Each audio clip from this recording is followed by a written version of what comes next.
Hello and welcome back to Picture Books from Tiny Owl Publishers. And my name's Christine and the name of this story is Under the Great Plum Tree. And this time this story is about India, the country called India. In fact, it's a huge country, almost as big as a continent itself.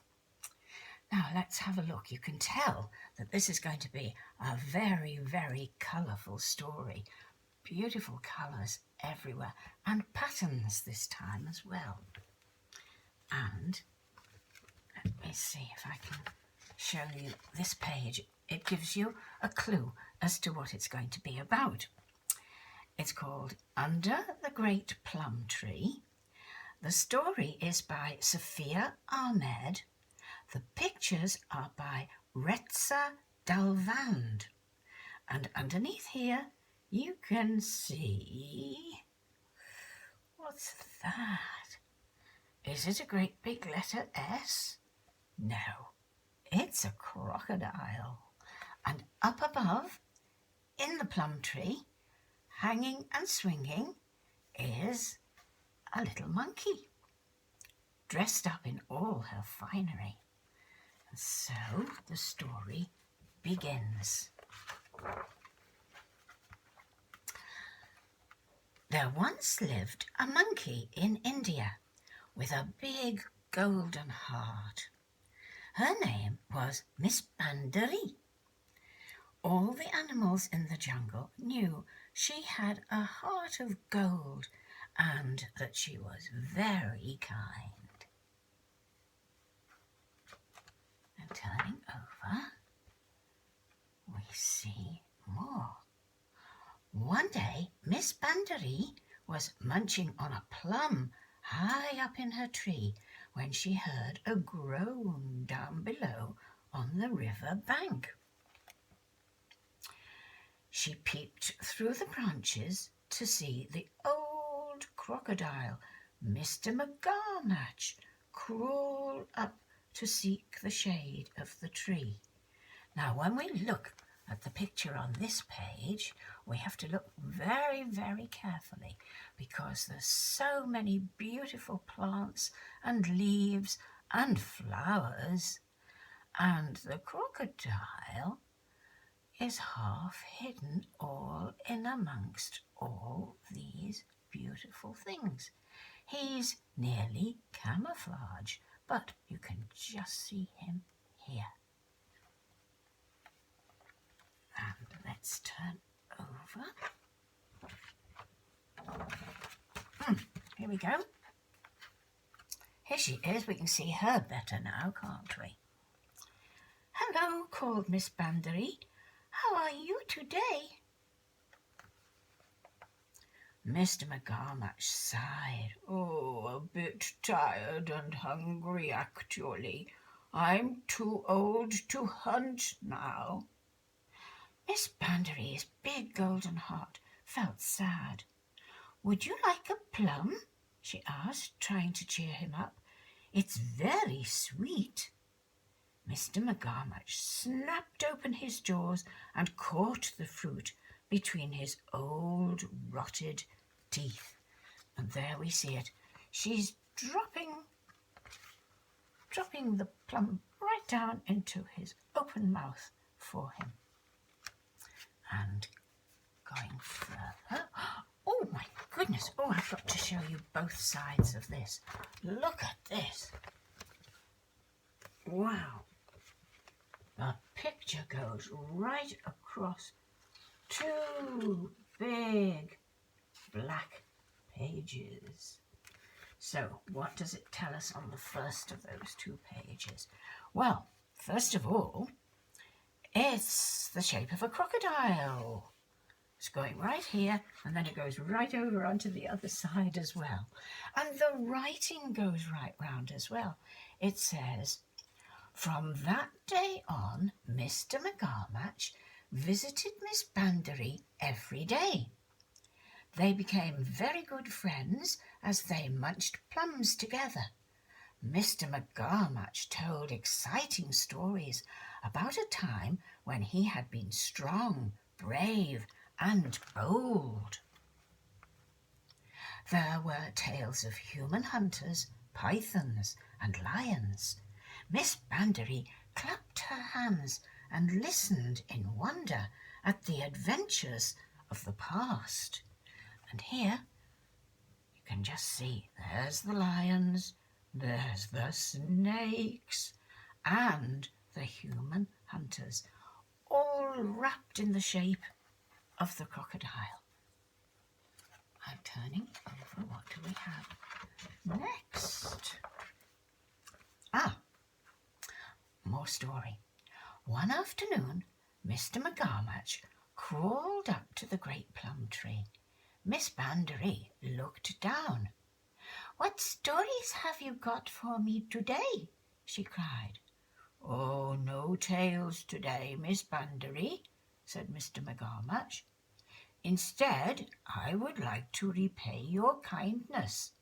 Would you like to come for lunch?" "Oh, yes, please," she exclaimed. So Miss Bandery jumped onto Mr. McGarmatch's scaly green back, and off they went. And if we look carefully at the picture here he is. He's turned himself into a kind of canoe for her. And the water's down below, and she is riding on his back and going sailing off for an adventure. Well, we'll have to see. Now. Oh, on this page, we get an elephant. Everybody's favourite, elephants, aren't they? Lovely creatures. On the way, they saw Dame Hattie on the river bank. She was so surprised to see them that water snorted out of her trunk. "Where are you off to?" she called. "I'm going to Mr. McGarmatch's for lunch," Miss Bandery said proudly. "But King Crocodile lives in the swamp along the river," cried Dame Hattie. "You can't go there. He will eat you." Oh, my goodness. Oh, and this is what Dame Hattie thinks is going to happen. Whoa, everything all red, and a great big crocodile with his jaws wide open and snippy, snappy teeth. And she thinks that Miss Bandery is going to fall right down into his open mouth. Oh, my goodness. Now, this looks to me like a great big letter Y. And the jiggy-jaggy teeth. Now, you could do that, couldn't you? All you've got to do is a great big, thick letter Y, and then just go ziggy-zaggy all the way up inside the letter Y, and you've got a crocodile with his jaws wide open and his horrible, horrible teeth showing. But that's only what Dame Hattie thought was going to happen to Miss Bandery. I don't usually bend books like this, but it's easier for me to show you. Miss Bandery's big golden heart thumped loudly in her chest. She was very frightened. "Oh, is this true? Are you taking me to King Crocodile for his lunch?" Mr. McGarmatch stopped swimming. "Oh, don't be silly, Miss Bandery. King Crocodile has a heart like yours, and he's heard of your big golden heart. He only wants to see it."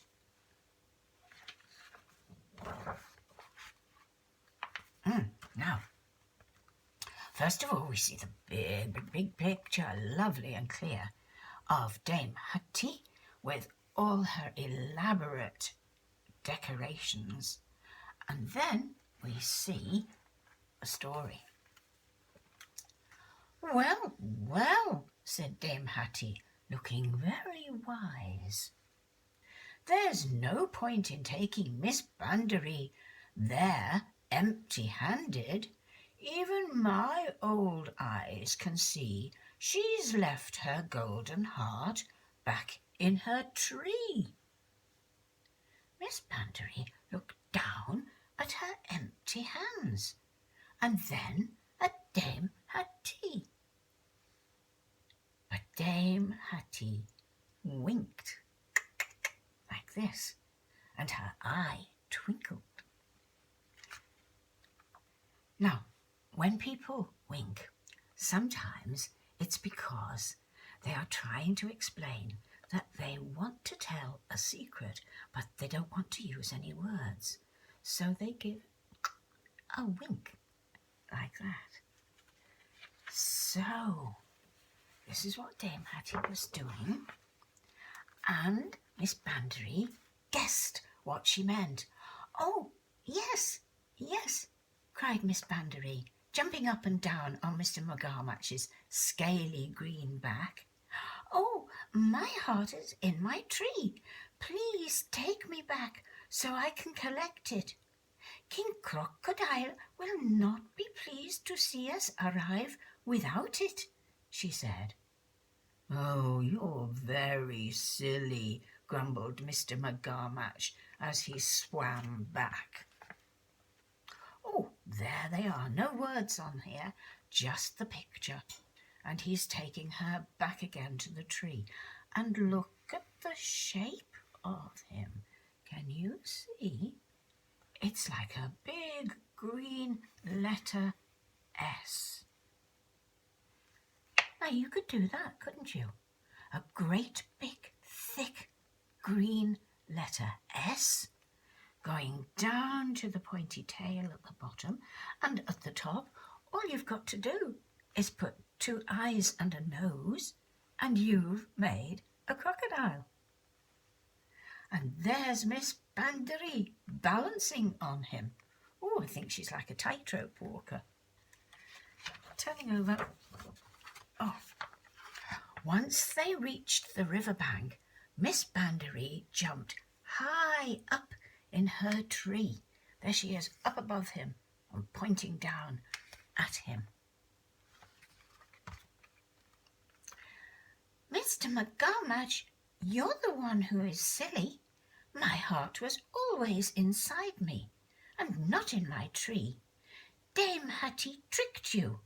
She is my true friend, unlike you."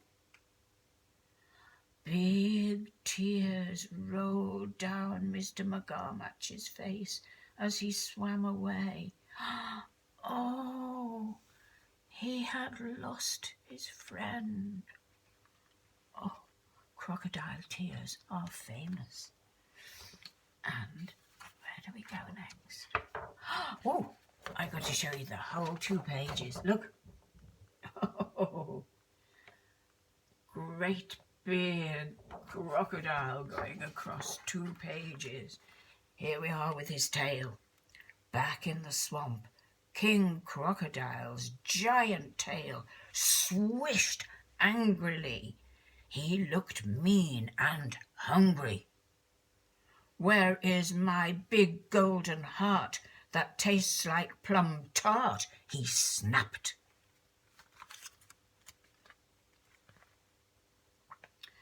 Mr. McGarmatch's own heart sank. Oh, Dame Hattie and Miss Boundary had been right. King Crocodile was going to eat his friend. Oh.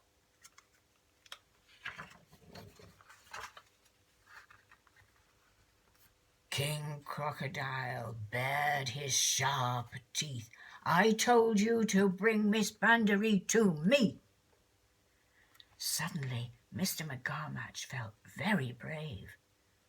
"No," he said, standing tall. "I will not bring you Miss Boundary's big golden heart. She is my friend." King Crocodile looked like he would explode with anger. "Then you cannot live in my swamp," he snarled. "Very well," said Mr. McGarmadge, slowly swimming away. "I would rather live alone than hand my friend over to you."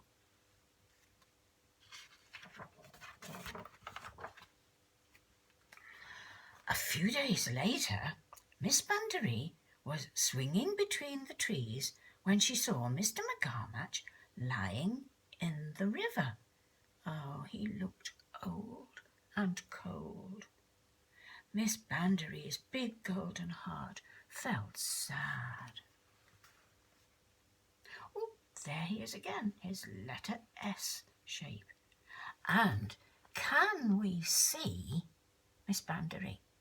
She is camouflaged this time. She looks very tiny in amongst these great big beautiful trees.